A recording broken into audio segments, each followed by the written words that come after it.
Salut mes Nakamas, c'est le Doc, j'espère que vous allez bien. Bienvenue pour la deuxième vidéo de la critique analyse. La première partie faisait déjà plus de 25 minutes, donc c'est un truc absolument de dingue. Bref, on est là pourquoi? Pour parler de cette deuxième page, de parler des théories qui sont en lien justement avec ce qu'a vu Senji, des théories que vous m'avez laissées dans les commentaires et même certaines théories que j'ai pensées et que je vais vous exposer ici. Et vous me direz vous dans les commentaires celles que vous validez, celles que vous ne validez pas, si je dis des conneries comme d'habitude ou si j'ai un éclair de génie comme parfois ça m'arrive.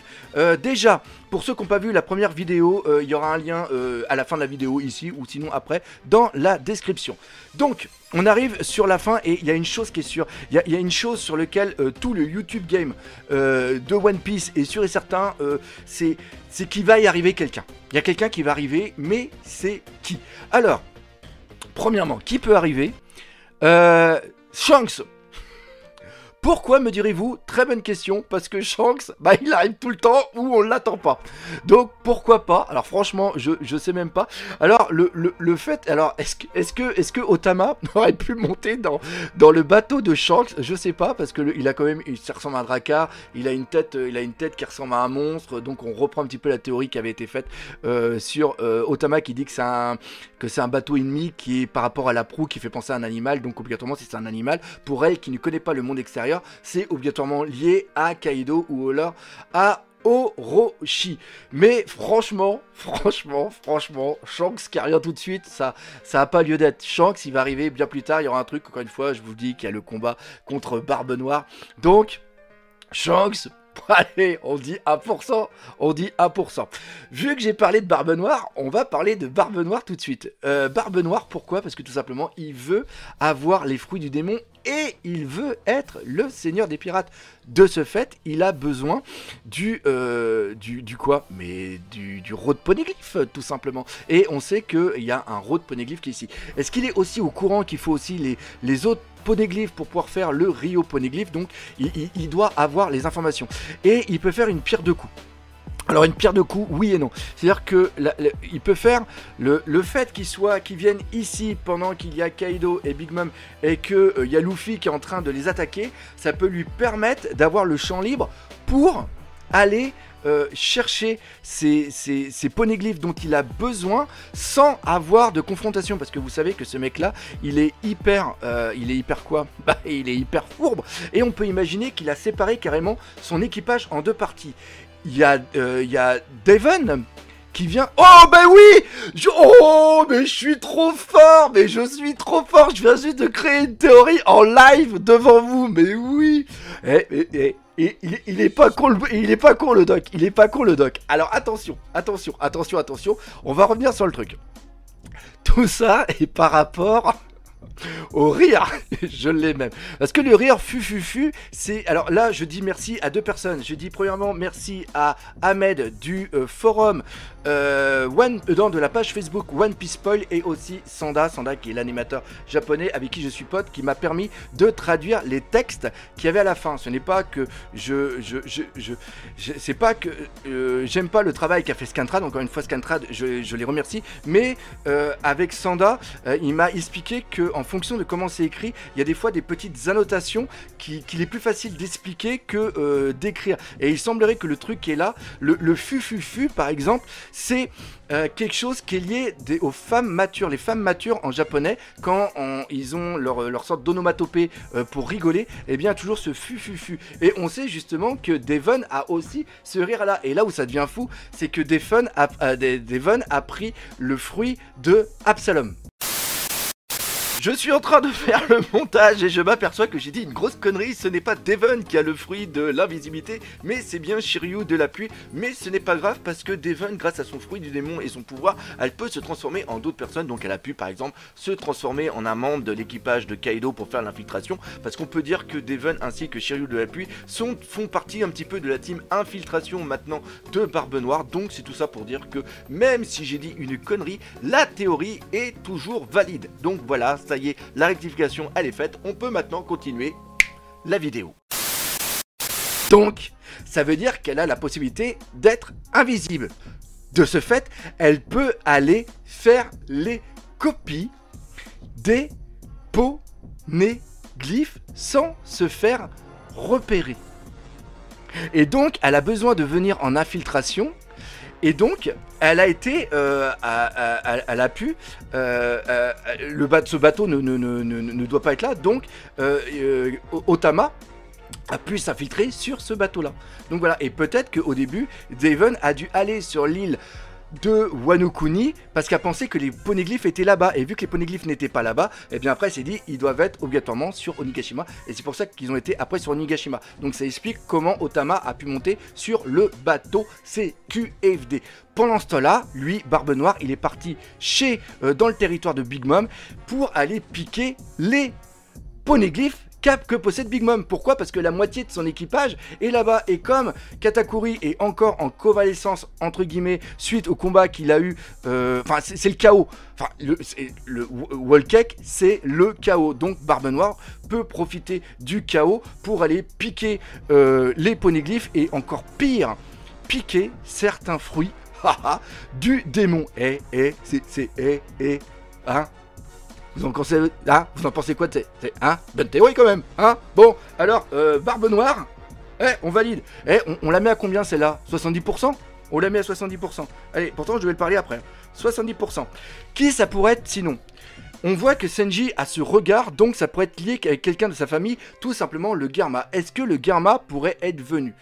Personnellement, je pense que non, je mettrais à peu près 5% dessus. Pourquoi? Parce que au niveau de Whole Cake, son armée, l'armée du Garma, en a pris vraiment cher. Et qu'est-ce qu'il viendrait foutre sur Wano Kuni? Qu'est-ce qu'il viendrait foutre sur Wano Kuni et aussi au Onigashima? Excusez-moi, j'allais dire au Oroshima, mais n'importe quoi. Excusez-moi. Donc voilà, il y en a certains qui disaient ouais c'était peut-être sa sœur, c'était peut-être le fruit, entendre sa sœur qui faisait de la musique, qui faisait quelque chose, pas possible. Ou alors soin de soin, il y en a pensé aussi que c'était les chaussures justement des Vince Mo quand il marchait, ça faisait swing. Mais personnellement, j'ai le doigt qui se coince. Personnellement, je ne pense pas, et le Garma ne va pas, enfin, je vois pas Judgy qui va dire Papounet, il va pas venir en disant ouais je vais aller libérer le fiston, hein. Non, ils auront une utilité mais plus tard, donc le Garma possible à 5%.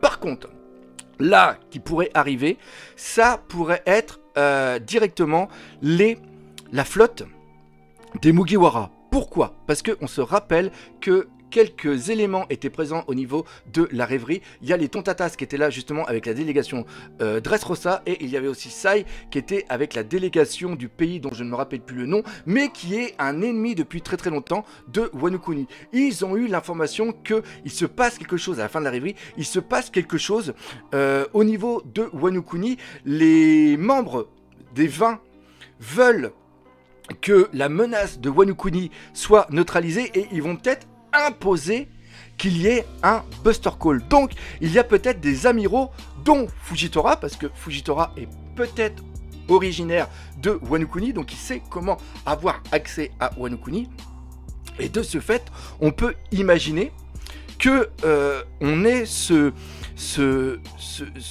protection qu'a envie de faire la flotte des Mugiwara. La flotte des Mugiwara, rappelez-vous à la fin de Dressrosa, ça a été dit, ils vont faire quelque chose qui va marquer ce siècle. Ça peut être justement la libération de Wano Kuni, et en un sens, le Wano Kuni délivré, grâce à Momonotsuke, ils vont, vu que c'est les Kuzuki qui ont créé les Road Poneglyphs qui font partie du siècle oublié par rapport au peuple qui a été détruit par Im-sama. Là je suis en train de partir dans des théories absolument folles, mais admettons, ils vont s'allier à Luffy pour après aller combattre le gouvernement mondial.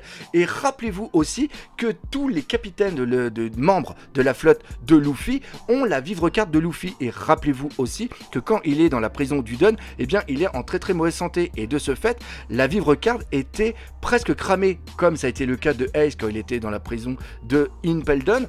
Et la vivre-carte donne aussi l'emplacement, le lieu où il est.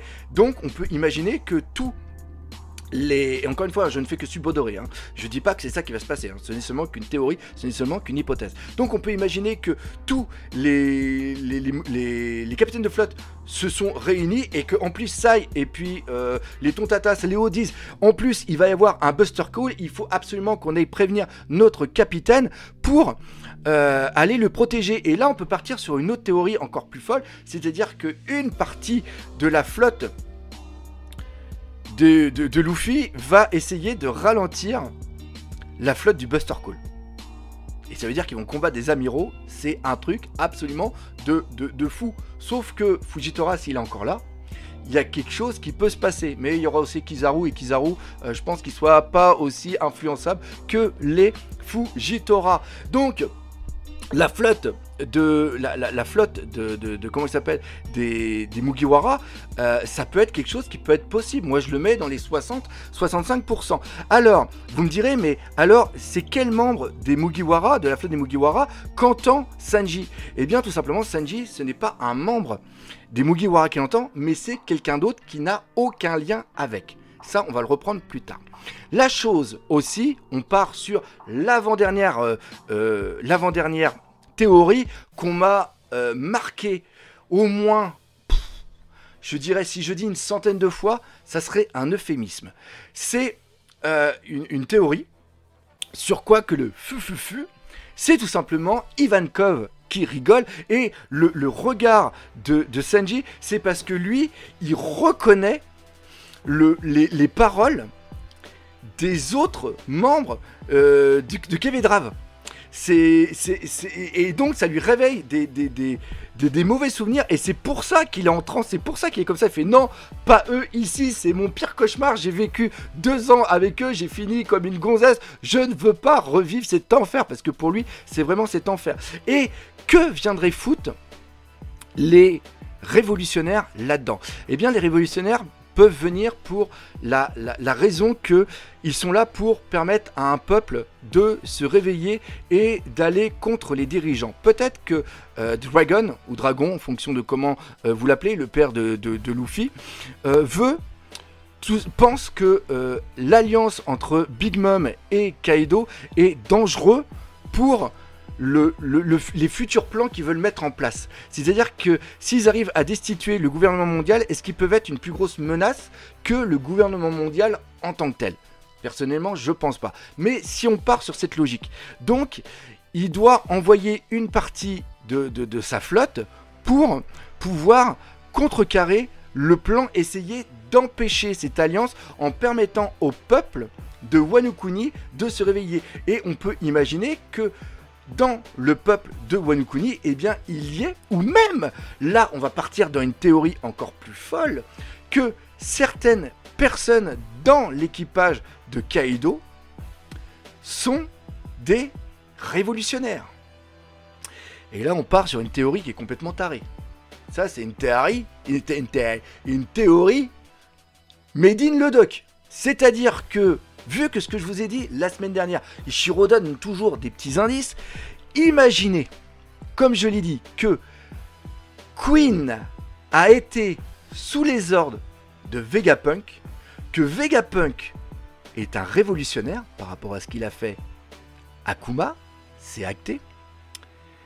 Imaginez que Queen soit aussi un révolutionnaire qui ait infiltré l'équipage de Kaido, et qui soit justement en lien avec Ivankov. Parce qu'ils partagent, on voit qu'il y a une certaine ressemblance justement entre les deux. Ça serait pas malade comme truc, ça serait pas malade, ça serait complètement dingue. Ça serait complètement dingue. Alors, c'est un petit peu tiré par les cheveux, je vous l'avoue, mais quitte à partir dans un délire, partons carrément dans ce délire, quoi. Souvent, les délires qu'on prend, Eiichiro Oda, on dit non, c'est pas possible. Eh bien si, il nous le met. Le seul problème que j'ai avec ça, c'est de savoir, il faut que pour les révolutionnaires, il y ait un intérêt, cette libération de Wano Kuni. Et moi personnellement, je ne valide pas ça. L'ennemi dangereux, le but ultime des révolutionnaires, c'est la destitution du gouvernement mondial, et on peut même imaginer que Dragon est au courant des intentions de Im-sama. Donc le gros danger, c'est carrément Im-sama le danger. Donc il va pas perdre, c'est-à-dire que même si on imaginait Dragon, il sait que son fils va mourir, même s'il l'a sauvé, parce qu'on reprend aussi cette théorie par rapport au chapitre 99 et au chapitre 999, chapitre 100, arrivée de dragon, chapitre 1000, arrivée de dragon, pour justement le sauvetage, on reprend ce que je vous ai dit dans l'autre théorie, Otama qui est monté sur un vaisseau avec une forme de dragon, donc pour lui, pour elle, le dragon c'est justement le symbole d'Orochi et aussi le symbole de Kaido, donc c'est pour ça que pour elle, ce sont des ennemis. Mais ce qui se passe, c'est que Dragon, là, il a aucun intérêt à sauver son fils ici, parce qu'il vient de se prendre, enfin il n'a pas pris une déculottée, mais il est en problème, il a eu des problèmes avec Barbe Noire, et surtout Sabo, Kuma et le reste de certains membres révolutionnaires sont emprisonnés, on ne sait pas ce qui s'est passé, on l'a seulement vu durant une ellipse d'un chapitre où on a vu les journaux qui étaient lus et que les gens qui connaissaient Sabo réagissaient vraiment avec énormément d'émotion. Est-ce qu'il est mort? Est-ce qu'il est emprisonné? Est-ce qu'il va se passer quelque chose? Et il y a un sauvetage à faire. La seule personne qui faisait partie des révolutionnaires et qui était capable d'aller outre les ordres de dragon pour aller sauver quelqu'un, c'est tout simplement Sabo. Sabo, il se dit à Wano Kuni, mon frère est en danger, je le vois avec la vivre card, il faut que j'aille le sauver. Là, ça peut avoir sens. Sauf que Sabo, il a peut-être pas encore été sauvé. Donc, il y a des choses dans cette théorie qui peut être bonne, qui peut être, je dirais, qui est valable à 80%, il y a quand même des choses qui vont à l'encontre. Il ne suffit pas de chercher toutes les choses qui peuvent mettre en avant la validation d'une théorie. C'est quand on fait une théorie, c'est aussi chercher tous les éléments qui peuvent détruire celle-ci. Et vous me direz, toi le doc avec ta grande gueule, oui, parce que je sais que des fois il y en a certains ils parlent de moi comme ça, mais ça me dérange pas. Tu penses quoi? Eh ben moi je pense tout simplement que c'est peut-être souvent les choses les plus simples qui vont se réaliser. On est dans le chapitre 996. C'est un chapitre où après il va y avoir une certaine hype qui va être construite. On sait qu'il y a un certain rush, mais ce n'est pas un chapitre final qui donne une fin en apothéose. C'est juste une fin, un léger climax sur une fin possible. Et Ichiro Oda, il nous en fait énormément, où il y a des trucs qui finissent, on dit mais putain, mais qu'est-ce qui va se passer? Et quand tu lis le chapitre suivant, tu dis ah ouais, c'est ça. Rappelez-vous un certain Tucson Sunny où on a vu le drapeau qui flottait et on se disait les Mugiwara sont morts, il leur est arrivé quelque chose et tout. Et en réalité non, ils ont seulement été dans la bouche de je me rappelle plus son nom, mais enfin voilà. Rappelez-vous, c'était le chapitre 900 en plus, hein. Rappelez-vous le tollé qu'il y a eu sur le net, comment ça s'est affolé, comment ça a hurlé. Et bien là, on a peut-être ici une chose qui est identique. Et là, je vais reprendre un petit message que m'avait donné justement Sanda. Il m'a traduit les dernières cases. Alors les dernières cases, c'est le acquis de l'observation de Sanji, et à travers ça, on peut imaginer que plus tard, il ait le même acquis que Luffy ainsi que Katakuri, c'est-à-dire qu'il puisse voir le futur. Ça, c'est seulement qu'un détail. C'est-à-dire qu'il entend des voix de l'étage au-dessus. Et normalement, l'étage au-dessus, c'est le deuxième. Et normalement, c'est le quartier des plaisirs. Et ce qu'il y a, c'est qu'on entend du shamisen, tout ça. Donc, c'est l'ambiance générale. Donc, ça reprend un petit peu ce qui a été fait avec Black Maria. Le fufufu, c'est justement les femmes matures qui rigolent parce qu'il y avait exactement le même rire quand Black Maria avait fait le shamisen et que la cour qui était autour d'elle, ces filles de joie, hein, on va les appeler comme elles sont, rigolaient. Donc il y avait exactement le même rire. Et ce qui se passe, c'est que quand j'ai demandé à Sanda, je lui ai donné la version japonaise que j'ai réussi à trouver sur le net, et il me dit qu'en vérité c'est deux personnes qui dialoguent. Il y a un truc, en plus il y a le cœur et tout, c'est une scène érotique. Tel que, il n'y a pas que lui, il y a aussi Ahmed de la page Facebook One Piece Paul qui m'a donné aussi cette information, la traduction que eux ils ont. Et Sanda, personnellement, ça fait hyper longtemps qu'il est au Japon et je pense qu'il connaît la plupart des subtilités de la langue, chose que je n'ai pas du tout parce que je ne bite rien absolument au japonais. C'est pour ça que je vais prendre directement mes informations là-bas. Et en gros, Sanji, là, ce qu'il est en train de se passer, c'est qu'il est en train de se faire un film dans la tête. C'est peut-être que le lien avec Black Maria, depuis le début, quand j'ai vu Black Maria, je me suis dit, il va y avoir un lien avec Sanji. Parce que tout simplement, ils vont arriver sur le quartier des plaisirs. Et Sanji, il n'est pas prêt. Alors oui, c'est un traitement complètement con. Oui, c'est en fin de chapitre. Oui, on s'attend à un truc mais totalement what the fuck avec l'arrivée de je ne sais pas qui. Sauf que c'est quelque chose qu'a l'habitude de nous faire Ichiro Oda. C'est-à-dire qu'il y a un truc qui va être complètement dingue et quand on voit le chapitre suivant, c'est un truc qui est presque rien. Donc voilà, moi mon idée que j'ai depuis le départ, que c'est qu'on va arriver vers Black Maria, parce que c'est toujours un truc qui était en lien justement avec ça. Pareil, il y a une sorte de parallèle aussi, vu que il y en a certains qui aiment beaucoup aussi cette symétrie par rapport à la tour aussi. On a la tour aussi, parce que à part ça, oui, il y en a certains qui ont fait aussi un parallèle entre la tour de Onigashima et la tour d'Impeldown, et justement ça reprend justement Ivankov, mais on peut le prendre aussi comme la tour qu'il y a au niveau de Enies Lobby, où à différents étages il y avait différents combats de Mugiwara pour récupérer la clé pour justement aller délivrer Robin. Donc voilà, c'est cette petite chose, mais tout ce qui est génial, en un sens, ce qui est vraiment génial, et c'est la chose qu'il faut surtout retenir au niveau de ce chapitre, outre le fait que ça me fait un bien fou de faire cette vidéo avec vous, c'est que on parle de One Piece, à part l'attaque des titans, où je vois une telle effervescence, mais je préfère m'en tenir un petit peu éloigné et pas faire de vidéo dessus parce que j'ai pas du tout le temps pour ça.